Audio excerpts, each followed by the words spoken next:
पृथ्वी सौर मंडल में सूर्य से तीसरा ग्रह है और एकमात्र खगोलीय वस्तु है जो जीवन को आश्रय देने के लिए जाना जाता है। इसकी सतह का 71% भाग जल से तथा 29% भाग भूमि से ढका हुआ है। इसकी सतह विभिन्न प्लेटों से बनी हुई है। इस पर जल तीनों अवस्थाओं में पाया जाता है। इसके दोनों ध्रुवों पर बर्फ की एक मोटी परत है। पृथ्वी ग्रह का निर्माण लगभग 4.54 अरब वर्ष पूर्व हुआ था और इस घटना के 1 अरब वर्ष पश्चात यहाँ जीवन का विकास शुरू हो गया था। वैज्ञानिकों द्वारा रिसर्च के अनुसार पृथ्वी की उत्पत्ति लगभग 4 बिलियन वर्ष पहले थी। लगभग इसी समय ही पूरे सौर मंडल की उत्पत्ति हुई।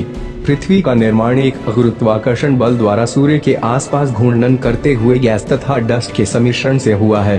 पृथ्वी में सेंट्रल कोर, रॉकी मेटल तथा एक सॉलिड क्रस्ट है।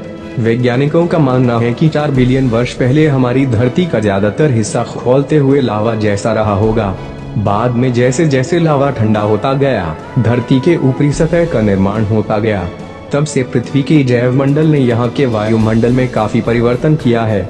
समय बीतने के साथ ओजोन परत बनी जिसने पृथ्वी के चुंबकीय क्षेत्र के साथ मिलकर पृथ्वी पर आने वाले हानिकारक सौर विकिरण को रोककर इसको रहने योग्य बनाया। पृथ्वी बृहस्पति जैसा गैसीय ग्रह न होकर एक पथरीला ग्रह है। पृथ्वी सभी 4 सार्वभौमिक ग्रहों में द्रव्यमान और आकार में सबसे बड़ी है। सभी ग्रहों में पृथ्वी का घनत्व, गुरुत्वाकर्षण, चुंबकीय क्षेत्र और घूर्णन सबसे ज्यादा है।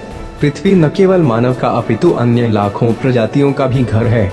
पृथ्वी पर जीवन का विकास सबसे पहले महासागरों में हुआ और पृथ्वी के वायुमंडल और सतह को प्रभावित करना शुरू कर दिया, जिससे अवायुजीवी और बाद में वायुजीवी जीवों का प्रसार हुआ। कुछ भूगर्भीय साक्ष्य इंगित करते हैं कि जीवन का आरंभ 4.1 अरब वर्ष पहले हुआ होगा। पृथ्वी पर जीवन के विकास के दौरान जैव विविधता का अत्यंत विकास हुआ।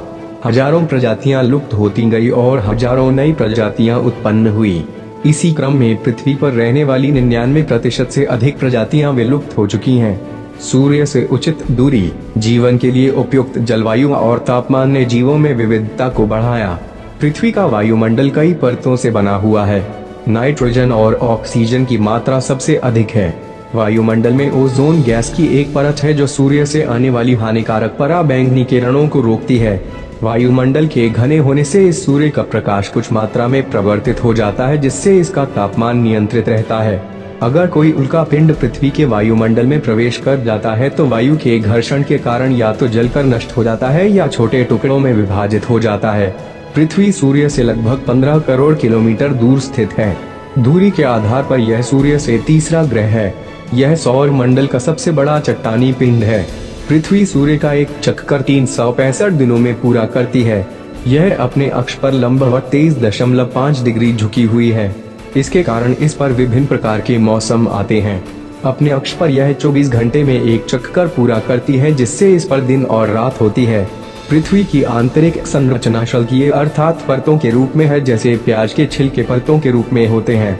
इन परतों की मोटाई का सीमांकन रासायनिक विशेषताओं अथवा यांत्रिक विशेषताओं के आधार पर किया जा सकता है। पृथ्वी की मुख्य रूप से 4 परत है। इसके सबसे अंदर इसका केंद्र है, जिसे क्रस्ट तथा मेटल घेरे हुए रहती है। सबसे बाहर में भूपटल होता है। पृथ्वी के इनर कोर का अर्धव्यास 1221 किलोमीटर का है। यह लोहा और निकेल से बना हुआ है। यहाँ का तापमान 10,830 डिग्री फ़ारेनहाइट यानी लगभग 6000 डिग्री सेंटीग्रेड होता है। इसके ऊपर 2210 किलोमीटर मोटी परत होती है, जिसका निर्माण भी लोहा, निकेल तथा विभिन्न तरह के रसायनों से हुआ है। आउटर कोर और क्रस्ट के बीच में मेटल वाली सबसे मोटी परत होती है। पृथ्वी का सबसे बाहरी हिस्सा, जिसे आउटर लेयर कहते हैं, लगभग 30 किलोमीटर मोटा होता है। अगर आपको जानकारी पसंद आई हो तो वीडियो को लाइक करें और ज्यादा से ज्यादा शेयर करें। ऐसी ही ज्ञानवर्धक और रोचक वीडियोस देखते रहने के लिए चैनल को सब्सक्राइब करें। साथ ही बेल आइकॉन को भी दबा दें ताकि आने वाली वीडियोस का नोटिफिकेशन आपको मिल सके।